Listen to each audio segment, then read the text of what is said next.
Balikan po natin ang naunang ulat kanina kung saan kabilang nga sa mga naturan ng teroristang si Marwan ang kilalang bomb maker na si Abdul Basit Usman na nakatakas sa operasyon ng PNP SAF sa Maguindanao. Ayon sa isang military analyst, posibleng malawak na raw ang naging impluensya at turo ng dalawa sa paggawa ng mga pampasabog. Balikan natin ang ulat ni Cedric Castillo.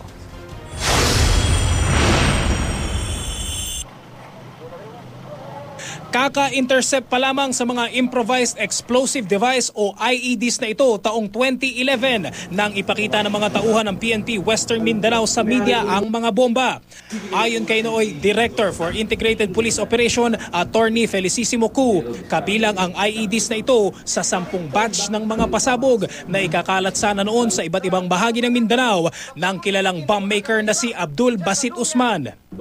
Pero ayon sa PNP, maliban sa terorismo, may isa pang pakay si Usman sa pagpapakalat ng bomba, negosyo. That's another information that he has been selling. He's offering these IEDs for 10 to 15,000 pesos. Ayon sa impormasyong nakalat ng GMA News, protege di umano ng international terrorist na si Zulkifli Binhir alias Marwan si Basit Usman. Si Marwan daw ang nagdala kay Usman sa Indonesia para mag-aral kung paano gumawa ng IED.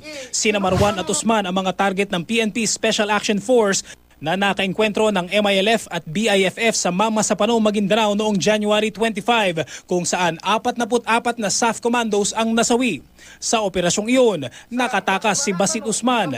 Ayon sa isang source ng GMA News, hindi raw nagtatapos kay Usman ang kaalaman sa paggawa ng bomba.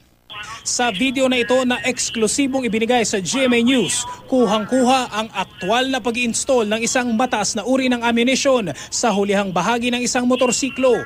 Sa kalagitnaan ng video, iniharap pa sa kamera ng nag-i-install ang mistulang detonating device. 2011 pa raw kuha ang video, na-retrieve naman ang motorsiklo bago pa makapaminsala. Ayon sa source, may intel na si Basit Usman di umano ang nagturo sa dalawang bomb makers na nasa video. Because this guy is a bit of an ideologue. Ayon sa military analyst na aming nakausap, posibleng malawak na ang impluensya at marami nang naturuan ang mga teroristang sina Marwan at Usman. Hanggang ngayon, nagpapatuloy pa rin daw ang business ng paggawa ng bomba. Remember, cottage industry sa Mindanao, ang extortion, bombing, and so on and so forth, no, na mga illegal acts yan. And surprisingly nga, hindi lahat ng mga bomb attacks sa Mindanao ay dahil sa mga Islamic terrorists. Madami ngayon are a result of extortion. But it's easy kasi to recruit people for money, no, doon sa mga lugar na ganun, no. You can been hold up there very strongly, no. Tinitignan ko pa yung veracity ng information when our seaborn entered. Ay may mga explosives pang na-meet yung mga tao natin.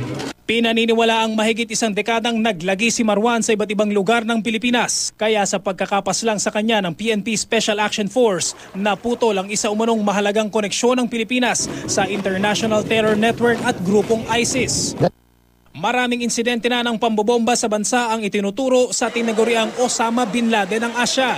Sa kabila nito, maituturing daw na bigo pa rin si Marwan sa kanyang misyon. Maaari nga nagkaroon siya ng mga converts, marami siyang na-train, gano'n.